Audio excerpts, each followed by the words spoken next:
guys, Movies410 back again with another video, and for today's video I'm going to be reviewing my rehauled Rubies Halloween 5 mask. If you guys remember, I did an unboxing of this mask along with two other Michael Myers masks about 4 years ago, and it actually just dawned on me that I never reviewed this H5, so I figured why the hell not. Unfortunately though, I'm not going to be mentioning the guy that rehauled this mask for me, because I had a huge falling out with him 4 years ago, and plus I don't even think he's active on YouTube anymore. But regardless of what I think of the guy personally, I do think he did a pretty good job on this mask. I also figured I'd make this review because this is the only Myers mask in my whole collection that I haven't reviewed yet, so I guess it's only fair. Plus it's more content for my channel too, so that's always a plus. So without further ado, let's get right into this review. So as I mentioned previously, this sculpt is a mass-produced Rubies Halloween 5 that was completely rehauled.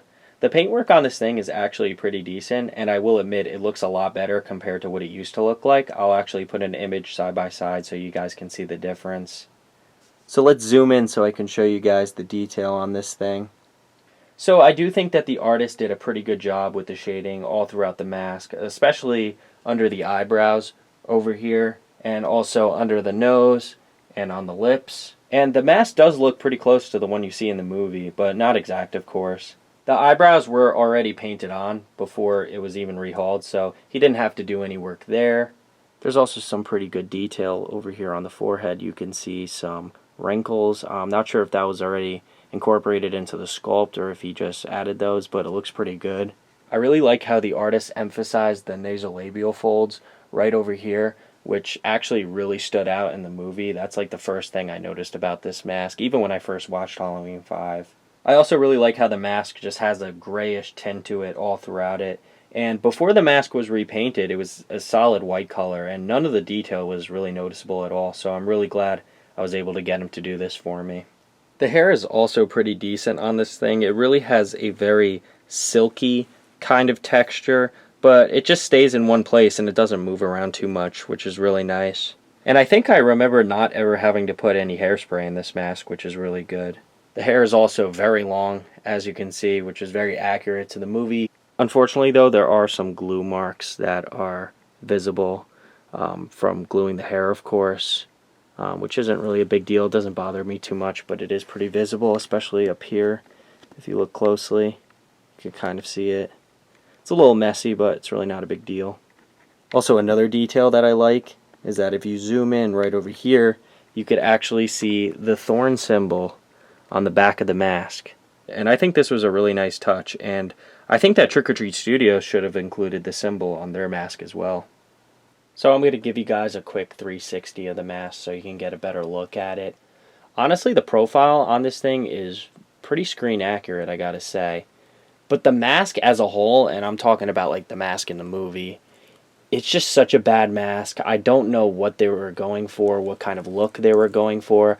I don't know why they chose to sculpt an entirely new mask for this movie when they could have just used the same Halloween 4 mask. If I zoom in, you could also see some eye mesh that was included in this mask. And the screen used one had it as well, and it's very accurate, of course. And speaking of eye mesh, I always found it a bit strange how the H4 and H5 masks were the only masks in the series to have the eye mesh, because later on, throughout the rest of the movies, they were never used again. But I will agree, though, that probably without the eye mesh, the H4 and H5 masks would have looked so damn weird, especially during those close-up shots and bright lighting.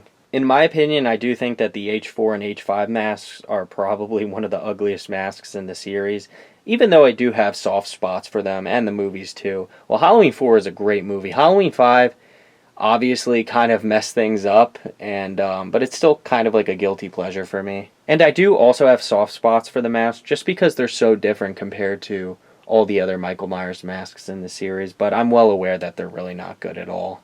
But the H5 is by far one of the worst looking masks in the series. First off, the hair is way too long, for one thing. The neck is also way too long. And the sculpt just looks like a hybrid of Nicolas Cage and an alien, and it's just very strange overall. So guys, that's going to be a wrap on this review. There's not much else to say about this mask. I already did a costume test with this mask years ago, so I'll put a link to that video in the description in case you guys want to check that out. In the very near future, I may put together another costume test with this H5. And maybe I'll actually use a prop pitchfork this time around rather than a butcher knife. I think that would be awesome. I may also purchase the Trick or Treat Studios Halloween 5 mask in the future, but not anytime soon. I'm really in no rush to get that. But if I come across a really good deal on it, I may pick it up, but we'll just wait and see. But anyways, guys, that's the video. I really hope you all enjoyed it. Don't forget to like, comment, subscribe. Make sure to hit that notification bell, and I will see you later with some more videos.